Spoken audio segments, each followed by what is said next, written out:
you've done the due diligence on the finance side of things, and you've got a client scenario, or you've had many client scenarios over the journey that have gone through this. Yeah. Well, I put a few client scenarios together when we discussed we were going to do upsizing. I put a couple together that I think illustrates the different ways that people have upsized their home. So there's one part of it which is the numbers. So, what are the numbers? And I think you've got to be really comfortable with what you're going to end up with. So if you're going to upsize your home, and I'm just going to use these numbers. Let's say you're upsizing your home. You've got an $800,000 home now, and you're going to move to $1 million property. Your mortgage is going to increase not by $200,000, but by probably more like $250,000 or $280,000 because of the costs of changeover, agents' fees, stamp duty.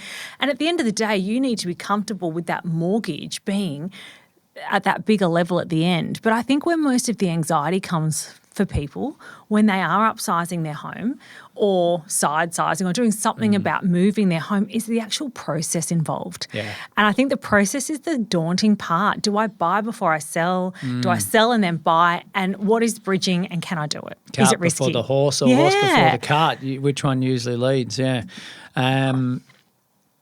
From I suppose, a strategist point of view, it's really important to understand the cash flow requirements, isn't it? So if we strip this right back, we say, well, finance or cash flow 101 is know what's coming in and out in your life. And I'm sure you guys, as mortgage brokers, you're stating the obvious to people, but they come along to you and they maybe don't even know what they're saving or what their cash flow situation looks like. So it's really understanding that first of all. Yeah, and I think people know what they want. So, if you're upsizing because you want an extra bedroom or you want to get closer to your children's school or you want to get closer to the beach, which is a big one around us, you know what you want. And generally people know the level they're going to have to go to purchase price-wise to be able to, I guess, to get what they desire.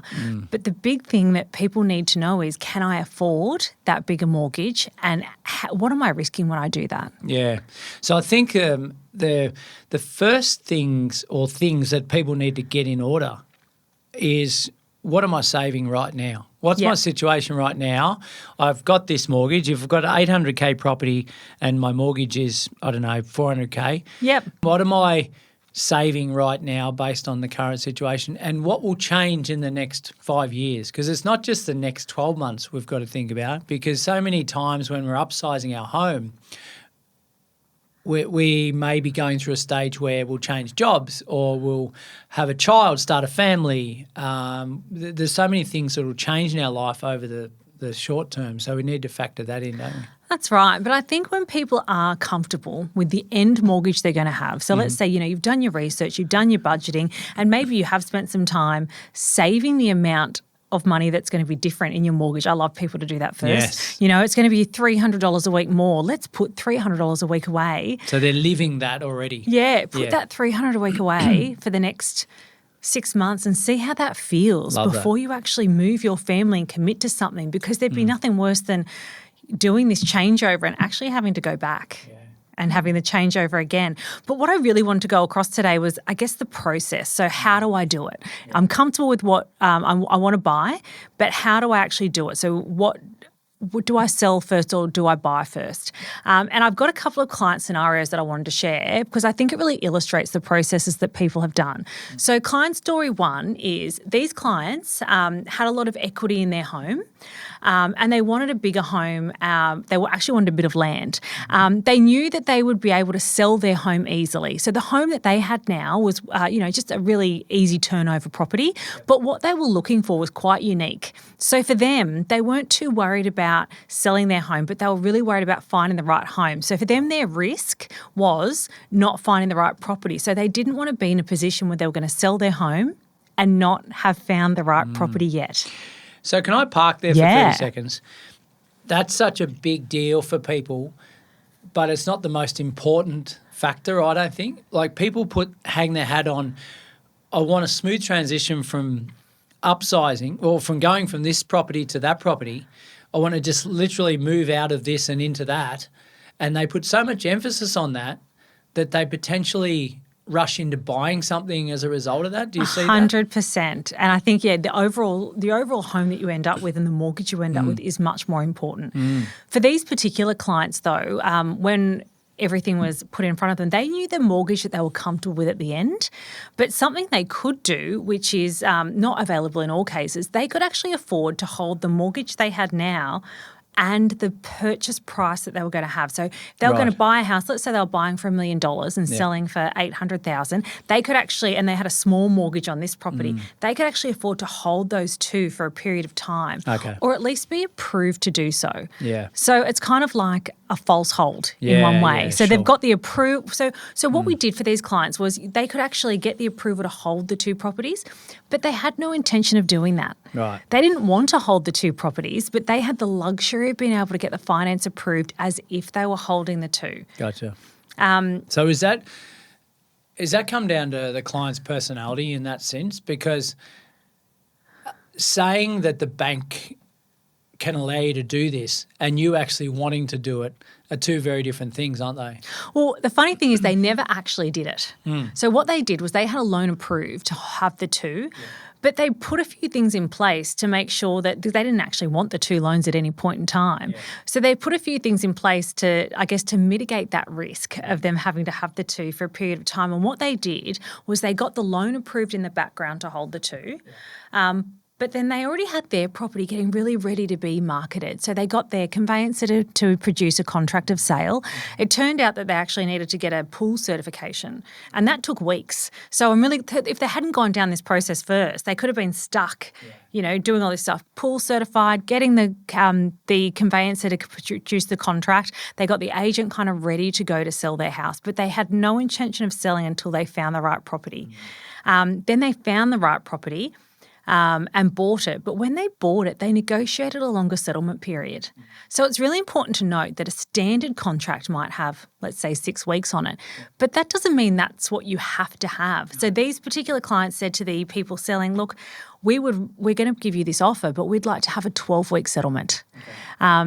And not everybody would say yes to that, but this particular vendor said, you know what, I'm actually doing the same thing. I'm downsizing. So that is great for me. That's going to allow me the time to find something else. So I'm happy with that 12-week settlement. So for people sitting in the grandstand, that's not always possible, is it? Because the heat of the market can determine what levers you can pull. That's right. Like we know many markets around the country now where the days on market might be like 10 days. So there's so much demand there and so little lack of supply that you've got people banging down the door to buy that particular property in competition against you. So to go in and say, oh, look, I want to negotiate a 120-day settlement, the agent's just going to laugh at you. Yeah, and depending what the owner's own personal needs are as well, that actually might be attractive to them. Well, it could be advantageous, but I suppose what I'm saying is you don't just have the pick of the bunch in a hot market. So if you're in a cool market or even just an even level playing market, then you've got a bit more flexibility. That's right. But remember they had the loan approved in the background to hold the two. Yep. So let's say in this particular case, they actually sold their home within 6 weeks because they were all ready to go, and they organised what's called a simultaneous settlement. Yes. So they bought and sold on the same day. They never held those two loans at any point. But let's say the people that they bought off didn't want the longer settlement. Let's say they were competing against another buyer that would have offered a 6-week settlement and the owner wanted 6 weeks. For them, that would have actually meant they would have held those two loans for 6 weeks. Yeah. So 6 weeks interest on that loan. It's not the end of the world. They were happy with that. But it was just fortuitous for them that with everything that fell into place, they didn't ever need it. So they really just got a loan approved that they never actually used. Yeah, okay. Which is really comforting, isn't it? Really comforting. Now, that's not most cases. No. These particular clients had the income and the equity to be able to hold the two. They didn't want to have a mortgage that big, but they could. So that isn't most cases, but that is a case. And if that's available to you, that might be something that you would do if you were upsizing.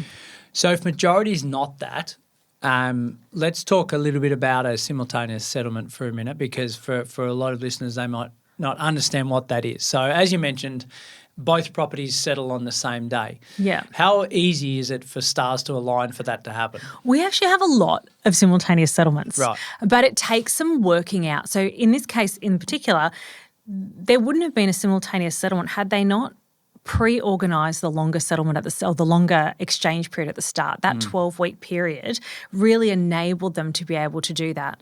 But simultaneous settlements happen quite regularly if everything can line up. You just have to be able to organise it. Yeah, so you're essentially saying I'm selling this property on this day, but at the same day, maybe at the same time, I am buying this new property over here. So I need the vendor on the other side and the seller on this side, the purchaser on this side to align and say, are you all okay with that? That's right. And I think a really important thing to note is all of these things, like the settlement date, that they need to be negotiated before you exchange contracts. Gotcha. A lot of people exchange contracts and then go back and say, I actually want a longer settlement. Well, it's too late. Yeah. You need to talk about the terms of your offer before you actually unconditionally exchange that contract. So in every state we're different in respect to how do we go about that. So, but conceptually speaking, we've put in an offer on this new property and we might have a 3-day cooling off period or a 5-day cooling off period.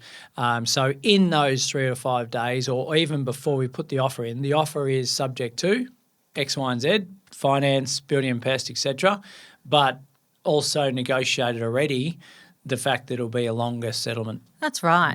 Now, these particular clients, because they had such great equity, so they had their loan was small in comparison to the value of their property, they could have qualified for bridging finance. Right. They chose not to take bridging finance because the rate would have been a little bit higher.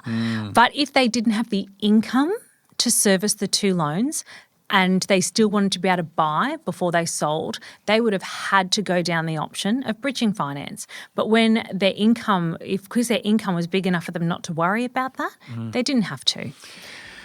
Okay, so a lot to take in there. That's a lot. We're buying one property, we're selling this existing property that we own, and we're creating a simultaneous settlement where one sells and the other buys or other purchase on the same day.